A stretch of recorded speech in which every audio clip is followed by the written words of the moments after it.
bourse trading on the defensive right now, it seems, and Egyptian politics aside, as I mentioned earlier, domestic political issues seem to be playing a role of its own as well. How are you reading the current situation at the moment?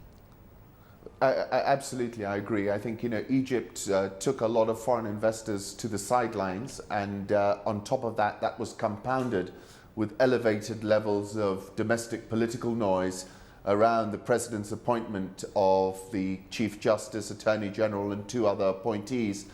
And this noise and argument tended to put the market on the defensive as people looked again at the political situation and saw 2012 coming up, worries about a snap election, lots of commentary which everyone had to digest, and I think it's just turned everybody defensive, and everybody's thinking we'll wait and see a little bit longer.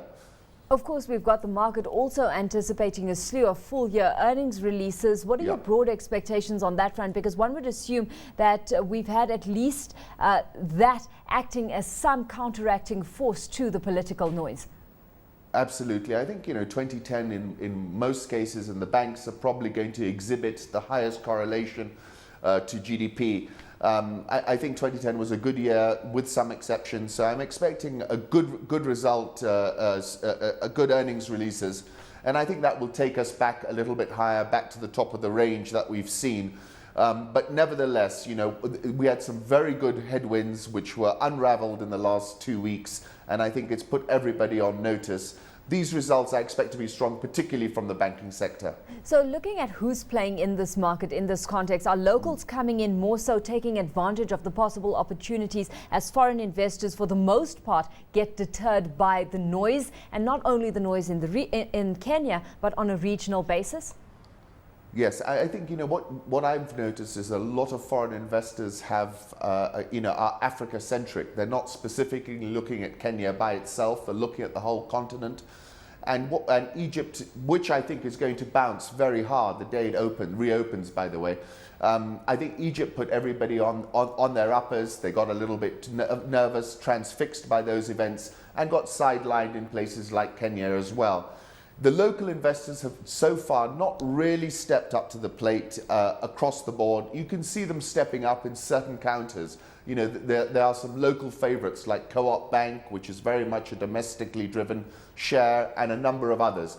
But at the moment, the downtrade is a result of the fact that both international investors and domestic investors have become a little bit more circumspect. I've been reading reports, though, that Equity Bank and KCB have become 2 of the most targeted plays ahead of those expected releases. I mean, what's your view on those companies right now and the momentum that it has to run even further? They're very interesting but divergent stocks. Equity Bank trades on a trailing PE of 25 ahead of the full year earnings release. Expectations are that earnings would have swelled by at least 50 to 55%. They've expanded their regional footprint, but this is not a value stock at the moment. You're buying it pretty rich, I think, on earnings. I, for one, expect it to trade new all-time highs above 32.50. I think there will be positive momentum, but I'm not keen to be buying it at this price. I'd prefer to buy it a little bit lower down. Kenya Commercial Bank is the one I'm targeting in the banking sector. It has a forward PE with a 7 handle. They are taking a knife to cost. They've hired McKinsey to have a look at their operations. They've got a great regional footprint. They liquefied the balance sheet with a rights issue last year.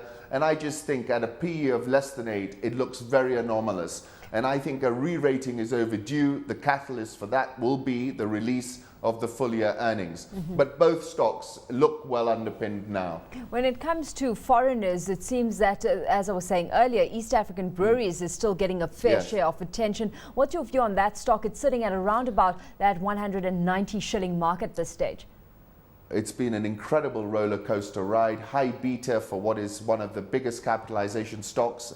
It opened the year at 201. It rallied to a new all-time high of 227 Jan 7, and then subsequently fell all the way down to 84, from where it's bounced about 6 shillings. Trades on a PE of about 20.5. I think foreign investors in particular love beverages across Africa. The Diageo results tell you why. If you're looking for growth, you've got to come to Africa. If you're looking for, dedicated growth, East Africa seems to be offering it. Foreign investors are the ones buying it here at 190. And I think they're buying it exactly because of those Diageo results you talked about, where stripping out the Africa story, it looks far more positive than some of the scare stories that were around about Kenyan domestic consumption post the new alcohol rules. We introduced these rules which have cut the hours that you can drink, and they've restricted the times that people can sell alcohol. There were concerns that we were going to see a sharp slowdown. Those Diageo results, which might be a little bit historic, seem to be indicating that they've held their domestic corner up quite well. Then, of course, the more positive and interesting story is the breakout in the region, where via that Serengeti purchase, they've opened out Tanzania to themselves. Well, of course, those are the blue chips that get attention on a regular basis. I've been looking at a company like Car in general. It's posted close enough to 100% one-year return. It's rallied close enough to 40% since the start of this year alone, closing at fresh all-time highs last week. I mean, what's the story and the investment merit there that's pushing that stock higher? Well, there are a number of these companies which are trading on egregious price-earnings ratios. Before Car in General reported, they were on a PE ratio of about 4.5.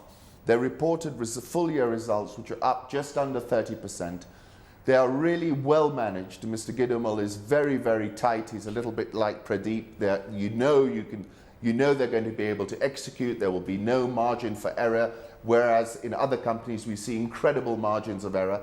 So I think investors have finally had an epiphany and realized that in some of these small counters, there's enormous value to be had, and it doesn't take much to drive the share price up. This whole move has happened on less than 100,000 shares, but it's a very positive company. It's done extremely well now 2 years in a row. It's grown its franchise up to Mauritius, Ethiopia, and really it's very, very tightly run. I still think there's more room for upside on this particular counter as well. How does that contrast against a player like CMC? Because it, in contrast, has posted just a 0.97, so close enough to a 1% one-year return, and that hardly impressive. 99% divergence. I mean, it's extraordinary. Unfortunately, you can't pairs trade in Nairobi. You can't go shorter stock. That's one of the restrictions we have here, but that would be a classic example to put on a pairs trade. CMC has got a good franchise, but it's been now 3 years of consecutive results which have disappointed. Each year it has slowed down further. I expect to snap back at some point, but really I think when I contrast Cargen and I contrast CMC, where would I put my money? I'd still back Cargen at this PE of 6.5, knowing full well that execution will not be an issue, whereas it has at CMC.